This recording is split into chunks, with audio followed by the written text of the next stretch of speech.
بسم اللہ الرحمن الرحیم والصلاة والسلام علی رسول اللہ وعلی آلہ واصحابہ اجمعین۔ اعوذ باللہ من الشیطان الرجیم۔ تعوذ پر کل گفتگو ہو گئی۔ اللہ اسم جلالہ ہے تعوذ میں، اور بسم اللہ میں بھی اللہ کا نام لیا گیا، لیکن گود میں قرار پکڑنا تھا، اس لیے اس کے اسماء صفات کا بھی بسملہ میں تذکرہ ہے۔ الرحمن الرحیم، اللہ یہ حق تعالی شانہ کا ذاتی نام ہے۔ اسماء الہیہ کی چند اقسام ہیں۔ نمبر ایک، وہ جن کا اطلاق غیر اللہ پر بالکل نہیں کیا جا سکتا، مثلا احد، صمد وغیرہ۔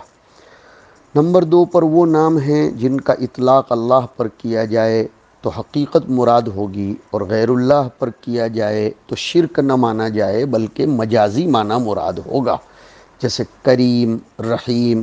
حضور کے لیے بھی رؤوف رحیم آیا ہے، اللہ کے لیے بھی رؤوف رحیم آیا، تو اسے شرک نہ مانا جائے۔ اللہ کی طرف نسبت ہو تو حقیقی معنی، اور غیر کی طرف نسبت ہو تو مجازی معنی۔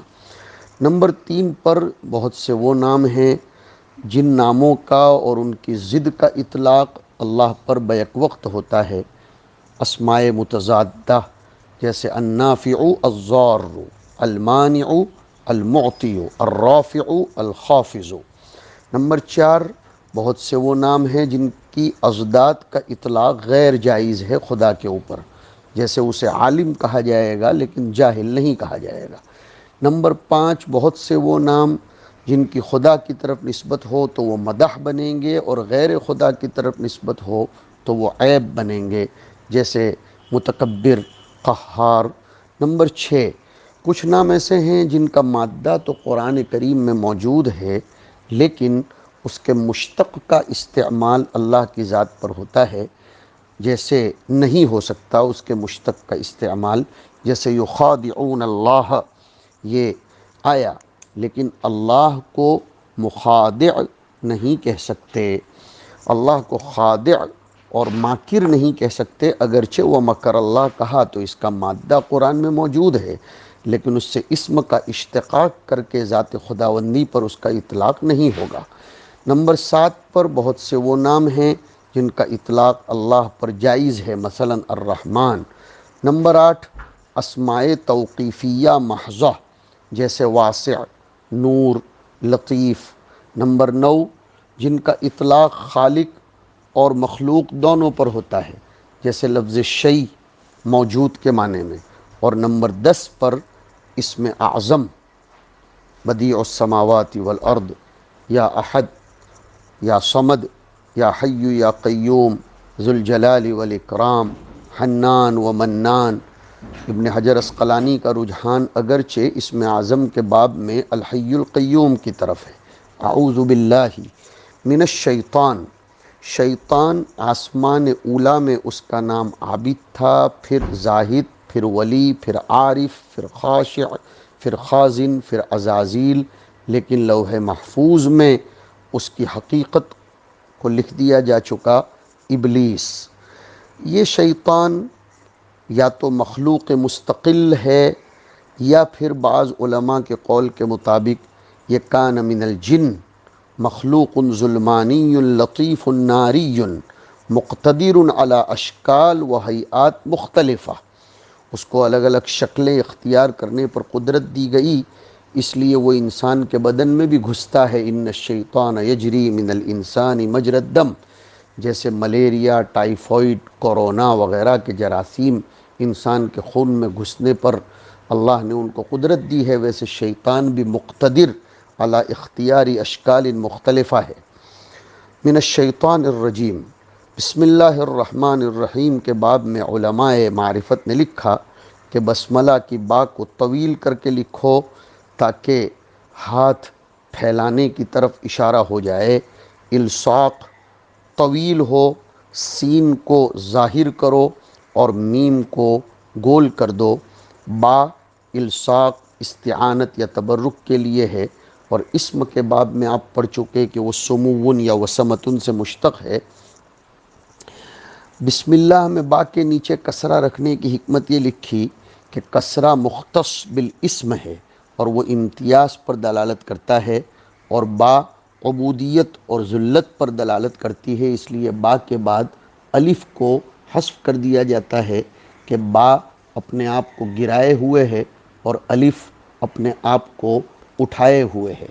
لفظ اللہ کی تحقیق کے باب میں کچھ لوگوں نے لکھا ہے کہ وہ عبرانی یا سریانی زبان کا لفظ ہے، لیکن حقیقت یہ ہے کہ وہ عربی زبان کا نام ہے، اس میں ذات ہے اور وہ غیر مشتق ہے۔ محقق قول کے مطابق جیسے ذات باری تعالی غیر مشتق، ویسے اسم باری تعالی بھی غیر مشتق۔ اللہ تعالیٰ کی صفات بسم اللہ کے بعد الرحمن الرحیم ہے۔ صفات باری تعالی یا تو ثبوتی ہوتی ہیں یا سلبی ہوتی ہیں، جلالی ہوتی ہیں، کمالی ہوتی ہیں، جمالی ہوتی ہیں۔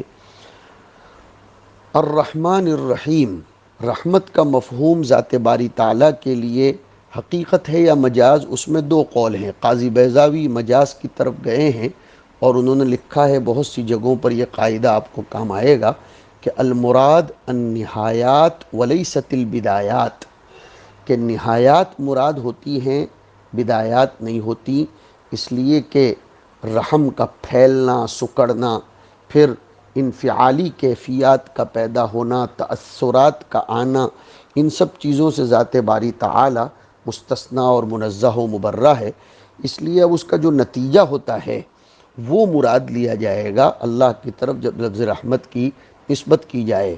لفظ اللہ ذات کا نام ہے، جلالی ہے، اس لیے اس کے بعد جمالی دو نام لائے گئے، الرحمن اور الرحیم۔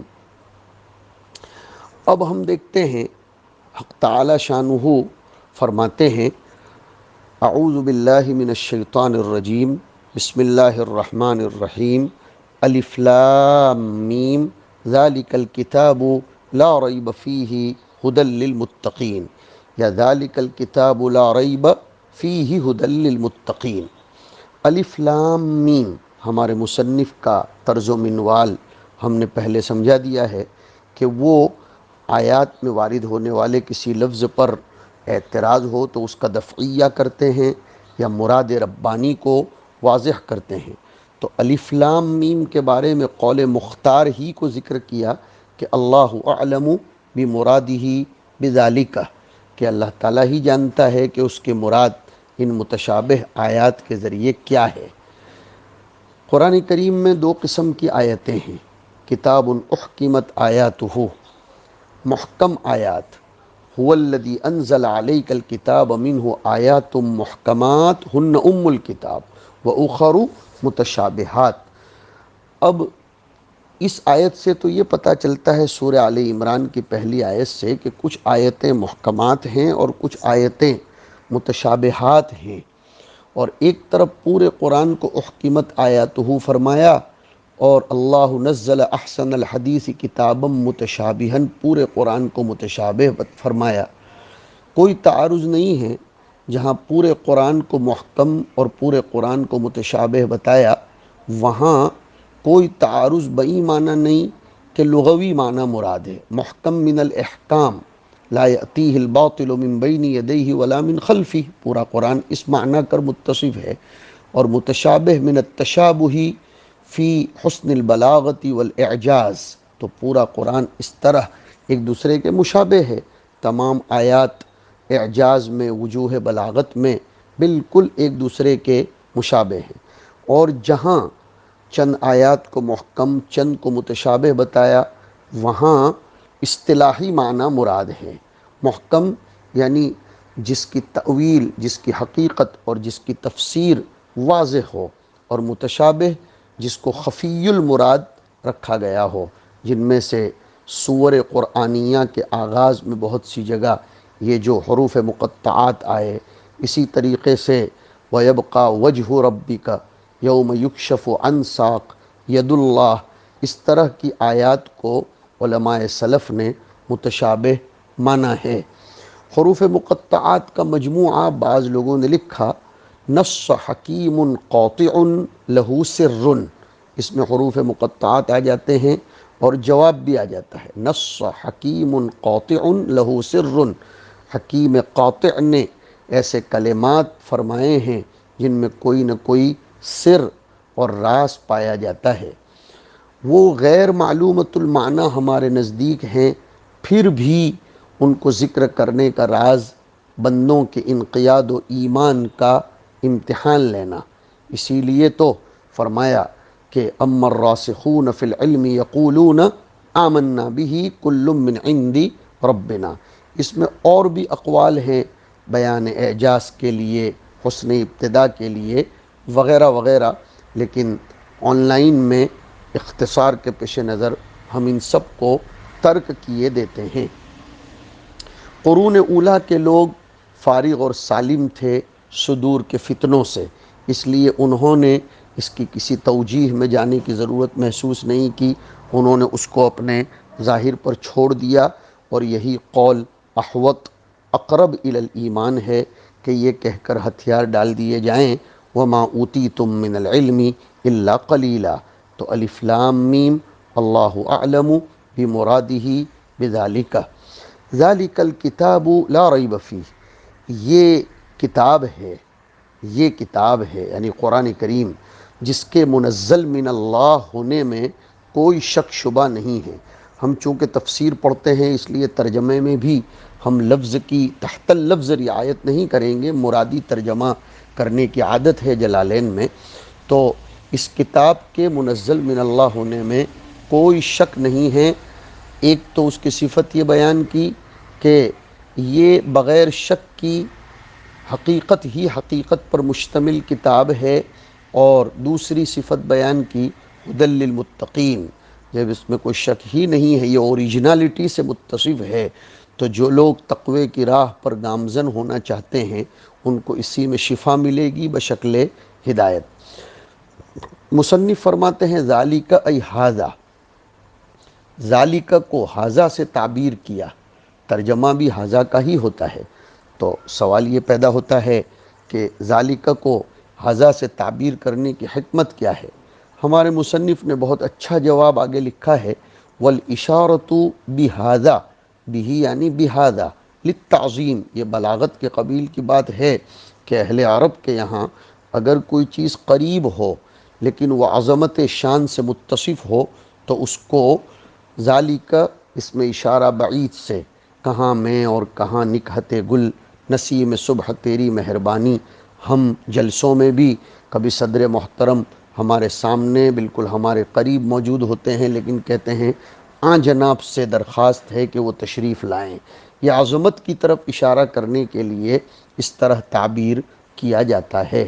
بعض لوگوں نے لکھا ہے کہ ذالک اپنے معنی میں ہی ہے، اشارہ اس کتاب کی طرح ہے جو اللہ کے پاس موجود ہے، ان کان وعد ربنا لمفعولا، یا اس کتاب کی طرف ہے جسے پانی مٹا نہیں سکتا، حوادث اس میں تغیر نہیں کر سکتے، لیکن صحیح قول یہ ہے کہ اس کی عظمت رتبہ اور بعد مکانیت ادراک عقول سے چونکہ وہ بہت بعید ہے، اس لیے اس کو اس طریقے سے تعبیر کر دیا گیا۔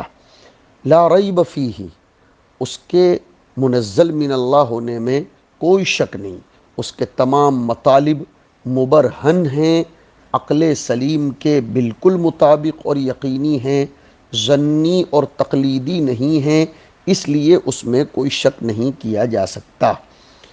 شک کے بجائے ریب کا لفظ لایا گیا۔ اگر کسی امر میں دونوں جہتیں برابر ہوں تو شک کہتے ہیں، ایک جہت غالب ہو تو ظن کہتے ہیں، ایک جہت مغلوب ہو تو وہم کہتے ہیں، اور ایک ہی جہت ہو تو یقین کہتے ہیں۔ اب سنیے، اگر غالب مغلوب کا معاملہ نہ ہو، ذرا سا کھٹکا ہو تو ریب کہتے ہیں۔ ریب کی نفی کر دی کہ کھٹکا بھی نہیں ہے چہ جائے کہ شک ہو جائے، یہ ہے بلاغت قرآن۔ دع ما یریبک الی ما لا یریبک، اور اس کے محل شک ہونے کی نفی ہے، لہذا یہ منافی نہیں ہے ان کے شکوک ذہنیہ کے۔ اللہ تعالیٰ نے شک کے واقعی کی نفی کی، یہ محل شک نہیں ہے، اس میں شک کیا نہیں جا سکتا، پھر بھی اگر کوئی کر لے تو وہ اس کی کج فہمی اور اس کے شک کو قابل شک ٹھہرائے جانے کے مترادف ہے۔ بہت عجیب بات مفسرین نے لکھی کہ جنہوں نے اس میں شک کیا ان کا شک خود محل شک ہے، اسی لیے وَإِن كُنتُمْ فِي رَيْبٍ مِّمَّا نَزَّلْنَا میں اِذَا كُنتُمْ فِي رَيْبٍ نہیں فرمایا۔ ان کا لفظ آیا جو ایسی شرط پر داخل ہوتا ہے جو شرط محتمل الوقوع ہوتی ہے، جس شرط کے وقوع میں خود شک ہوا کرتا ہے۔ تو یہ کتاب ایسی ہے کہ جس میں شک کی کھٹکے کی کوئی گنجائش نہیں۔ الکتاب سے مراد کون سی کتاب ہے؟ اس لیے کہ کتاب کا اطلاق تو لوح محفوظ پر بھی ہوتا ہے، وَلَا رَطْبٍ وَلَا يَابِسٍ إِلَّا فِي كِتَابٍ مُبِينٍ۔ کتاب کا اطلاق تو اہل کتاب کی انجیل اور ان کے جو حضرت موسیٰ علیہ السلام کو عنایت ہوئی تورات، اس پر بھی ہوتا ہے۔ تو یہاں الف لام معہود کے لیے ہے، یہ بتانے کے لیے آگے فرمایا الذی یقرؤہ محمد صلی اللہ علیہ وسلم، کہ یہاں معہود کتاب مراد ہے جس کو نبی عربی صلی اللہ علیہ وسلم پڑھ کر سناتے ہیں۔ لا ریب، انسانی افہام کو سمجھانے کے لیے ریب کا ترجمہ شک سے کیا۔ کس چیز کے اعتبار سے شک نہیں ہے؟ شک کے اعتبارات ہوتے ہیں نا، اس لیے وہ حیثیت متعین فرمائی کہ اس میں شک بئی معنی نہیں ہے کہ انہو من عند اللہ، کہ یہ منزل من اللہ ہے، اس میں کوئی شک نہیں ہے۔ مشرکین عرب کو اور دیگر مکذبین یا شاکین کو تردید کر کے کہہ دیا گیا کہ اس میں کوئی شک نہیں ہے، اور پہلے ہی یہ تعارف کروا دیا تاکہ یقینی چیز سے استفادہ یہ آسان ہوتا ہے، محکم ہوتا ہے، مضبوط ہوتا ہے، اور اس میں اتقان پایا جاتا ہے۔ اس لیے پہلے تعارف کی ضرورت اس لیے پڑی تاکہ جب اوریجنلٹی کسی چیز کے سامنے آئے گی تو اس سے اخذ و استفادہ بہت سہل ہو جاتا ہے۔ مصنف نے اپنی کتاب کے تعارف میں فرمایا تھا کہ میں کہیں جہاں جہاں ضرورت ہوگی وہاں اعراب اور تراکیب کی طرف اشارہ کروں گا، اس لیے فرمایا کہ جملۃ النفی خبر، یعنی لا ریب فیہ یہ خبر ہے۔ خبر کو مبتدا کی ضرورت پڑتی ہے، اس کا جواب دیا مبتدأہ ذالک، کہ ذالک الکتاب یہ مبتدا ہے اور لا ریب فیہ یہ خبر ہے۔ اب وہ جو سوال ہو رہا تھا کہ ھذا کو ذالک سے کیوں تعبیر کیا، تو فرمایا والاشارۃ بہ للتعظیم۔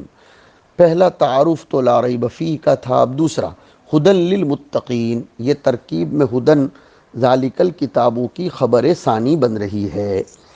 اور اس کے بعد ایک لفظ فرمایا ہادن، اصل میں یہ بھی ایک اعتراض کا جواب ہے کہ خبر میں تو ذات یا صفت ہوتی ہے، یہاں ہدن تو مصدر ہے، اس کو خبر کیسے بنایا جا سکتا ہے؟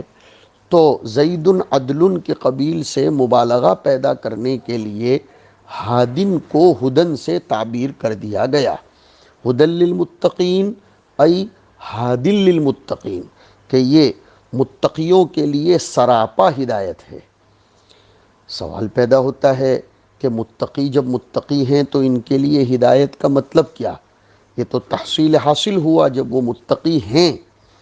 ارے بھئی صحت مندوں کے لیے یہ دوا ہے تو صحت مند کو دوا کی ضرورت کہاں ہے؟ اس کے لیے بلاغت کی طرف جانا پڑتا ہے کہ باعتبار ما یعول کے انہیں متقین کہا گیا۔ اسی کی طرف مصنف اشارہ کرتے ہیں الصائرین الی التقوی، جو تقوی کی طرف چلنا چاہتے ہیں ان کے لیے اس میں ہدایت ہے۔ اور ویسے بھی یہ کہہ دیں گے کہ جو تقوی پر گامزن ہو چکے، کہیں وہ تذبذب میں، توسوس میں اور تردد میں مبتلا نہ ہوں، تو ان کی بھی شفا کے لیے اس میں حق تعالی نے ہدایت رکھی ہے، قل هو للذین آمنوا ھدی وشفاء۔ مگر یہ بہت اچھی بات فرمائی کہ ھدی للمتقین، یعنی جو تقوی کی طرف چلنا چاہتے ہیں۔ تقوی کی شکل کیا ہوگی؟ بامتثال الاوامر واجتناب النواہی، امتثال اوامر اور اجتناب نواہی، یہ تقوی کا بہت زبردست اور جامع مفہوم بیان کیا۔ بہت دور تک جانے کی ضرورت نہیں ہے۔ اوامر کا بالخصوص اس زمانے میں ہمیں عوام کے سامنے تقوی کو بہت مشکل بنا کر پیش نہیں کرنا چاہیے۔ تقوی کا مفہوم سمجھانے میں بھی تقوی سے کام لینا چاہیے کہ امتثال اوامر، ادائیگی فرائض اور اجتناب نواہی ہو جائے، اتنا کافی ہے۔ میں بعد میں تقوی کے مراتب کو ذکر کرتا ہوں۔ سوال ہو رہا تھا متقین کو متقین کیوں کہا جاتا ہے؟ کَلِاتِّقَائِهِمْ بِذَلِكَ النَّارَ، اس لیے کہ یہ لوگ امتثال اوامر اور اجتناب نواہی کر کے اپنے آپ کو جہنم کی آگ سے بچاتے ہیں۔ بعض لوگوں نے یہ لکھا کہ ھدی للمتقین میں متقین کی تخصیص لیے کی کہ یہی لوگ منتفع ہوتے ہیں، مرضیات رب کے یہی لوگ متلاشی رہتے ہیں، لہذا اس میں اور ھدی للناس میں تعارض نہیں ہوگا۔ جہاں آیا ھدی للناس اور یہاں آیا ھدی للمتقین، تو ناس کہلائے جانے کے قابل یہ متقین ہی ہیں، ورنہ دیگر لوگ ستیہ ناس ہیں، دونوں میں کوئی تعارض نہیں۔ اب تقوی کے مراتب وغیرہ پر، تقوی کے فوائد پر بات کی نشست میں گفتگو کریں گے۔ وصلی اللہ علی النبی